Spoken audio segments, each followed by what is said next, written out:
Hello guys, welcome back to my channel Pradip Das rockstar. আজকে আমরা বোলপুরে ঘুরতে এসেছি একটু হোলি খেলার জন্য।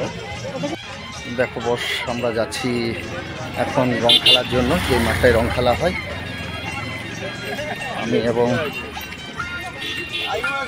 আমার গিন্নি, এই দেখো মানে রাধা কৃষ্ণের মতো একদম জুটি নিয়ে বেরিয়ে গেছি আমরা রং খেলার জন্য।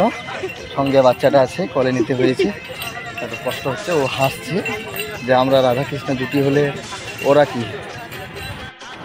চলো আমরা এই রাস্তাটায় এখন হেঁটে হেঁটে যাচ্ছি। তো দেখছি যে কত লোকের ভিড়, কত লোকের আগত এখানে বোলপুরে। আর এটা আমরা যাচ্ছি এখন শালডাঙ্গায়। তো দেখা যাক, এইখানে ঢুকেই গেলাম। তো এত লোকের ভিড়, যেখানে প্রচণ্ড গরম ছিল, কিন্তু মানুষ এত এনার্জি নিয়ে হোলি খেলছিল যে বলার কিছু নেই। আমরা তো ঘেমে যাচ্ছিলাম, তাও নিজের মনের মধ্যে একটা ফুল এনার্জি ছিল যে না, এত দূরে এসেছি, প্রথমবার এসেছি। আর তার জন্য আমি কিছু শেয়ার করব তোমাদের সঙ্গে, আরও কিছু শেয়ার করার আছে। দেখো প্রচণ্ড ভিড়, কত মানুষের এনার্জি। আর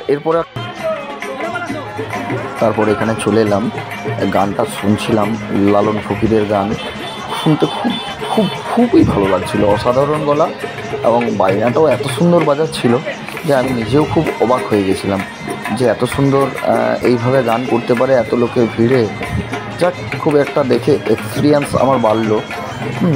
তারপর সঙ্গে সঙ্গে চলে গেলাম একটা নাচের জন্য, নিজের নাচ করব বলে। তো দেখো বন্ধুরা কেমনভাবে নাচটা, জানি না কতটা ভালো হচ্ছিল, ওদের মতো পারছিলাম না, বাট চেষ্টা করেছিলাম যে এত দূর যখন এসেছি এরকম নাচ করার আমার খুব ইচ্ছা ছিল একবার, যে ওই দিদিদের সাথে এরকম নাচ করবো।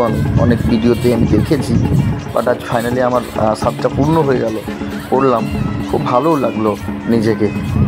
আর এখানে নাচছিলাম আমি এবং আমার একটা বৌদি, আর আমার এই যে রাধাটা মানে গিন্নি, সেও ছিল সাথে। সবাই মিলে একসঙ্গেই নাচলাম। কেমন হয়েছে বন্ধুরা বলবে কিন্তু, কমেন্ট করে জানাবে, একদম ভুলে যাবে না কিন্তু। আমরা খুব কষ্ট করে ব্লগগুলো করি এবং ভিডিও ফুটেজগুলো তুলি শুধুমাত্র তোমাদেরকে দেখানোর জন্য।